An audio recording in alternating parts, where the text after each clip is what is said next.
What up, y'all? Thank you for joining me. As always, I'm your foul player.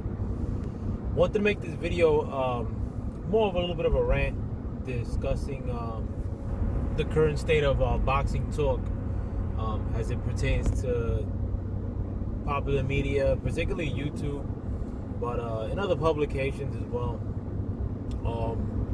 What it's used to be and what it's reverted to. I'm not gonna say I'm a boxing historian or a boxing talk purist. I've boxed at a below amateur level, if you will. Like, never really took it seriously. I got into it later in my life when I was already 17, 18 years old. Even though when I first boxed, I was about 7 years old. But when I was a teenager, like, or when I was in the midst of like boxing all the time, even then I wasn't well versed in boxing talk in how you see it now. I didn't know like what going on, like as far as most of the negotiations, or even who was ducking who, if you will. I barely know about a lot of that stuff. I mean, I could say, yeah, that people would fight each other a lot more when I was a teenager, but I guess I really didn't have time for it. Like, I had other shit going on too, and access to information was a lot more limited naturally. But it seems like now, and this conversation is gonna wind back in Deontay Wilder talk. So if you don't like it, I'm actually gonna title the video that. So if you don't like it, find another video. But nowadays, when people talk like with these negotiations or purse splits, I consider myself a little bit of a boxing nerd. Like today, I mean, there's people that know far more than me. But my friend Lois Dawkins, the Pimpin', he actually makes videos, and I hope you subscribe to them. And one of the boxing channels that I listen to most, Boxing Spreadsheet or Blood Boxing, they know far more than I do. Like, and they've been watching a little bit longer than I have. And I always hear Blood mention, and Lowe's, I never heard him mention, period. Like, when I talk to him on the phone or in one of his live chats about purses. And I mean, because honestly, we don't, like, to be frank, we don't know how that stuff works. Like, a fighter's purse could be like something when it's up for bidding, and then a fighter could end up paying more, and there's no exact formula to that. And I don't think that a lot of times those numbers are disclosed for logical reasons, like for tax purposes, whatever have you. I think a lot of times, like, what we're seeing now, like, as far as from Matchroom, you fucking prick, is they throw out those numbers very liberally nowadays. And I think it's done for PR purposes. Having said that, I can't take a lot of that stuff like seriously, or I have to look at it suspiciously. At the very least, take it with a grain of salt. I can't like use those numbers except to talk about them, but I don't use them as like a leg to stand on or as if they're facts, because I mean, it can't be proven, and one, and two, it's usually done like to disparage somebody else, like in through negotiations via the media. But ultimately I don't give a shit about that. I mean, like, do I want to see fighters across the board make more money? Sure. Do I want to see fighters that are looking for fights, like, or are seeking action against the tougher opponents, i.e. Wilder, get rewarded for their trouble? Sure, absolutely, even more so. But does it affect my life, or am I gonna use it as a tool to bash somebody else? Like, No, and neither should you. I mean, the money's not distributed amongst the fans. The only thing that we could share is, as fans, is good fights. I mean, enjoying a good fight. And I say that too because I see a lot of troll activity on the internet, and anything to do with Wilder, like they'll just make it like a big, as if it's a big detriment against him. And this is the first of those subjects that I'm discussing are like purse bids or money made. Like, and I guess I'm coming around back to my original point in that, like, a lot of that stuff's newspeak.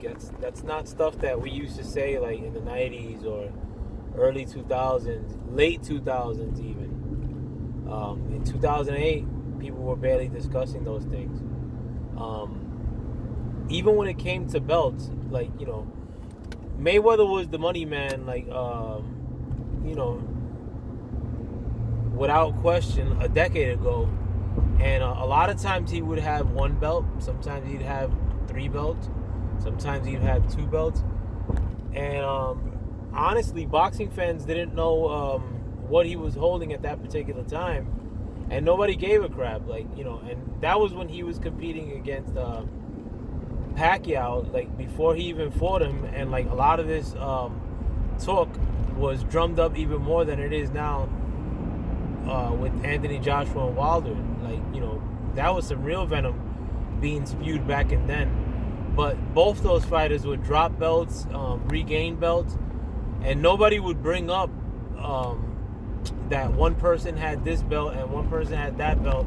So when they fought, like, this person deserves this much and that person deserves that much, like, it was just it was a moot point. Everybody knew that those are the 2 top guys and that we wanted them to fight, period. Like, it wasn't what they made in the past or what belts they were holding, etc. Who they fought, like what their resumes were. Those things weren't brought up like that. I mean, like, they were brought up in certain instances, but it wasn't something to be used like to stop the fight happening. Like, oh, this guy's resume is so much more stacked than this guy, and they shouldn't even be like discussing the fight. Nah, man. Like, everybody was just sick of it all and wanted the fight to be made. Period. And it was sort of a letdown that Marquez. It wasn't a letdown for me because I wanted Marquez was one of my favorite fighters. But when he was the one that dispatched of Pacquiao and knocked him out, when Pacquiao was on a tear, it proved to be a letdown. I mean, sure, I think in my heart of hearts that it helped us get that fight, because if Pacquiao would have stood unbeaten in that little streak that he had going for a while, because he had already taken losses before Marquez. Who knows if we would have even had that fight? I think they would have made us wait even more. But again, it wasn't nothing that was used as a reason not to make a fight. Those accolades are what you bring to the table and say, man, this is why these guys should fight. As far as like belts, if you even want to bring it up, like, I mean, like. But in Deontay Wilder and Anthony Joshua's case, yeah, I guess it should be brought up because, you know, we want to unify the division. So sure, let's make that happen. But like I noticed with a lot of Anthony Joshua fans, like, they bring it up as to reasons why not to make the fight. And now that Anthony Joshua beat Andy Ruiz this past weekend, we started like the whole like talk again, like, and it just seems like the fight is farther away from it happening than closer now that Anthony Joshua has since regained those belts. And it stinks. I mean, going back to the when Anthony Joshua started securing these belts, it wasn't Wilder calling him out, and Wilder was already a champ at that point. it was or Wilder mentioning his name. Like Wilder didn't mention him for the most part. When they started mentioning Anthony Joshua to Wilder, or Wilder to Anthony Joshua's team, they were the ones saying that he could dispatch of Wilder in 3 rounds. Naturally, like post fight, afterwards, like a lot of times they would ask Wilder for what his opinion was on Anthony Joshua, and the comments that his camp would make that he would be able to dispatch him of him. And Wilder was with it. He was like, don't wait, make the date. A phrase that's now part of the boxing lexicon from a supposed unknown, like one of many phrases or words, whatever, that Wilder has kind of like been known for, even though nobody knows who he is. But I think naturally fans expected a fight to be made shortly after, and it just never happened. I mean, we're going on like 4 years like since those dates, if I remember correctly, and it's just more of a waiting game now. Like, I mean, a waiting game's all right if you see a date in the near future where, like, all right, they can't pass this date without making that fight. When this first started happening, I get a lot of people were saying by 2020, like, it's definitely gonna happen. I think people were saying that like 2 years ago. Now it's getting pushed back to like 2021, like, and it's all like it's all Joshua's team, man. Like, can't be disputed. Like, now they already have a 4-fight plan of guys that nobody wants to see, like, that Joshua has to fight all of a sudden. Like, shit, like, nobody wants to see those fights, bro. Like, Kubrat Pulev, like Emmanuel Char, like Emmanuel Char is like a broken hip, bro. He hasn't even fought like since 2017. Like, that's the last thing I heard from him, and the fact that he has a dubious championship, like, but besides that, nobody checking for the pulse of Emmanuel Char. Like, kidding me? But it just seems like these things are like getting harder and harder for it to happen, because a new class of boxing fans or boxing talk has sprung up, where like money is all of a sudden brought into the fray, and these fake purse bids, or fake purse numbers, fake pay-per-view numbers, like legit pay-per-view numbers, like supposed legit. I guess it's just too much. I mean, like, it's so dorky, like, to even talk that in that fashion, like, and it's what's happening, like, and a lot of times it's brought up with such fervor and like such hate, especially in Wilder's case, man. Like, and I listen to it. Damn, this bitch is drunk. I listen to a lot of boxing talk on YouTube. If I'm doing something, like, and I don't necessarily work with my hands, but like in my free time I do work with my hands, like as a hobby. And I'm listening to boxing on YouTube 100% of the time. Damn, is this bitch like crazy or drunk? I wish I could show you guys, but I've known of channels that were respectable channels, that were like good channels, actually, people that know way more boxing than me. I guess they saw the logistics of like becoming Wilder hate channels, and that could give you an uptick in views, and like they've converted into doing just that. Like, that's all they talk about now. And I mean, I could bring on the name of one. I've actually been on panels with him before. A guy named McGregor, who's since changed his name to, I'm not even gonna say it because it's disappointing. Like, he got outed for something else, like when he was like semi-associated with the Lions Den boxing community.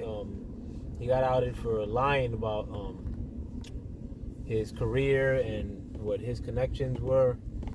And when they found him out, I mean, he dropped off the face of the planet.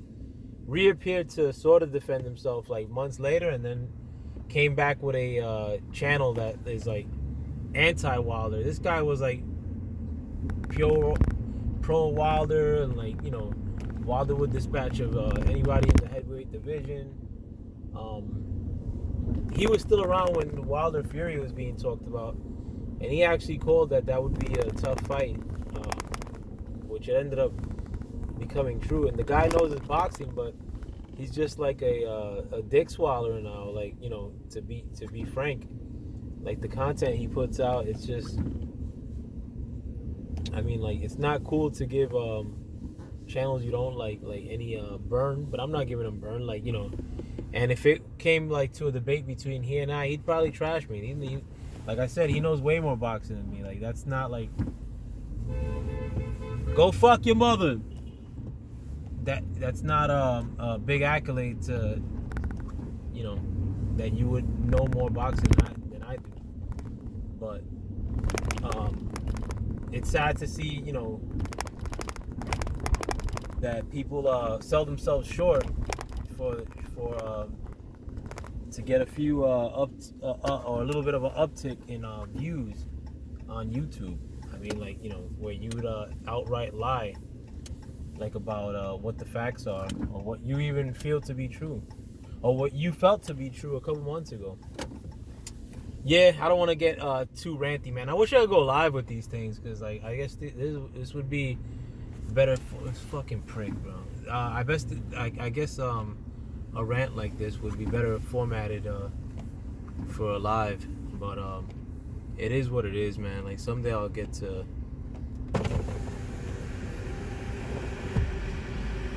Can I help you, friend? Fuck you honking for? Yeah. I guess it would be something. I'm sorry about that, but I guess it would be something that would be better formatted for a live conversation. But we'll get there eventually. Make sure you subscribe to my other compatriots, 503 Lion, the Houston Hard Hitters, which I've been going on there live lately. My brother, Michael Johnson, Boxing, Talk, and More. My other brother, Lowe's Dawkins Pimpin'. Trying to think. My man Ty Boxing, Tyrone Boxing. Good young brother out of Maryland who's been doing a lot of work lately. Brooklyn Child Boxing. Trying to think. Stormy B Man. Make sure you subscribe to Boxing Spreadsheet. Love Boxing. I don't know. I'm trying to think of other channels, like, off the top of my head. These are the channels that, like, you know, I think should get more shine. But yeah, let me break out, man, because people are driving like animals. I gotta be on my P's and Q's. All right, peace.